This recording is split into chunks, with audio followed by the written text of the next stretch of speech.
L'amour de ta maison fera mon tourment. C'est par ces paroles dans l'Évangile que nous venons d'entendre que nous est décrit ce lien particulier que Jésus a avec le temple de Jérusalem, ce temple où son Père est honoré, ce temple où son Père est présent dans le Saint des Saints. Peut-être que j'aimerais avec vous ce soir simplement, à l'occasion de cet anniversaire de la dédicace de notre cathédrale, nous rendre compte que notre cathédrale est faite pour la contemplation.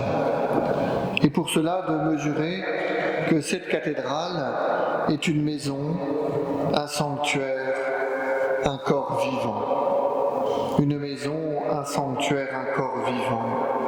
D'abord une maison comme toutes les églises, une maison selon ce que nous dit l'Évangile, c'est-à-dire là où une famille se rassemble.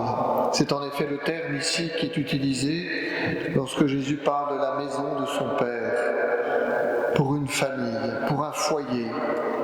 Cette cathédrale est mystérieusement le lieu de l'intimité de notre diocèse, parce que la cathèdre de l'évêque y est, et parce qu'en ce lieu, comme je l'évoquais, l'histoire de notre diocèse s'est déroulée, l'histoire intime de tant d'hommes et de femmes qui se sont rassemblés ici pour pouvoir recevoir le don de Dieu, ici pour implorer le Seigneur dans la détresse, ici pour rendre grâce. Ici bat mystérieusement le cœur de notre diocèse, de notre belle famille diocésaine. Ici, nous sommes invités non pas à nous installer comme les marchands du temple, à essayer de jouer donnant avec le Seigneur. Nous sommes ici rassemblés pour bâtir l'Église de Jésus-Christ, celle qui repose sur une seule pierre angulaire, que l'autel dans toutes nos églises nous rappelle. Ainsi, nous sommes invités à pouvoir venir puiser à la source qu'est le Christ dans cette cathédrale comme dans toute église. C'est donc aussi un appel à ce que cette cathédrale, et elle l'est déjà, soit l'occasion d'un accueil inconditionnel de tous, que les portes soient ouvertes pour que tous ceux qui, marqués par la détresse ou la joie, puissent venir ici rendre grâce ou implorer le Seigneur.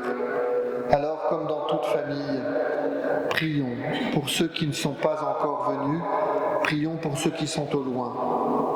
Mais si notre cathédrale est une maison, elle est aussi un sanctuaire comme dans la belle fresque que le prophète Ézéchiel nous a donnée dans la première lecture, un sanctuaire d'où sort de l'eau, cette eau appelée à assainir tout ce qu'elle rencontre, la mer morte dans la première lecture que nous avons entendue. Cette eau vient du sanctuaire, ce sanctuaire qui dit la présence de Dieu. Ici, en notre cathédrale, Dieu est présent au tabernacle, celui que l'on peut venir visiter, celui qui nous attend, celui qui dans un cœur à cœur, veut se rendre présent à chacun d'entre nous. Cette présence, elle est un don de Dieu pour notre humanité. Ce sanctuaire, c'est aussi le lieu du sacrifice, ce lieu où nous célébrons la messe, où sans cesse nous rendons présents la mort et la résurrection de Jésus, et nous permettons ainsi à cette grâce de Dieu de se répandre dans ceux qui sont présents et bien au-delà, comme la belle vision d'Ézéchiel nous le rappelle.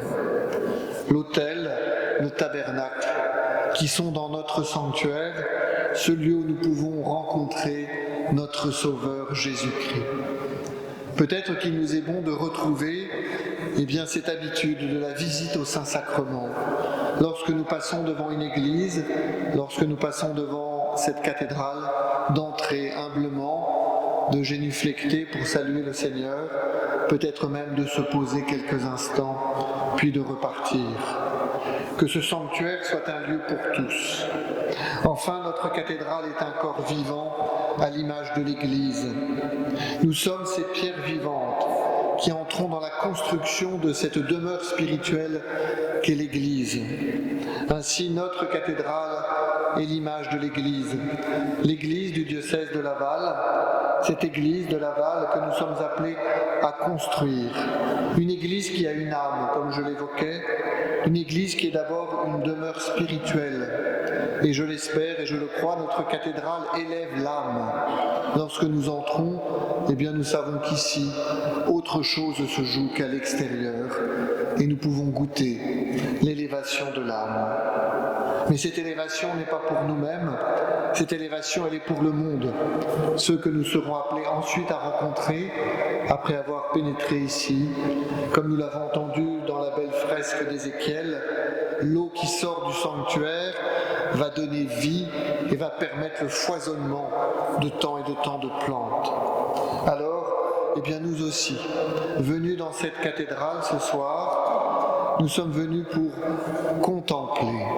contempler cette maison qui héberge notre famille, contempler ce sanctuaire où Dieu se rend présent et où le sacrifice eucharistique est célébré, contempler à travers ces pierres et ces œuvres d'art, eh bien ce corps vivant qu'est l'Église. Alors, très chers frères et sœurs, eh bien, continuons de contempler. Qu'en sortant tout à l'heure, nous puissions avoir été transformés, car nous aurons contemplé le mystère de Dieu. Qu'est-ce que contempler ? C'est être avec une portion du ciel. C'est faire corps avec le temple qu'est l'Église. C'est ce que nous faisons ce soir, c'est ce que nous faisons à chaque Eucharistie, que nous puissions offrir au monde le fruit de notre contemplation. Amen.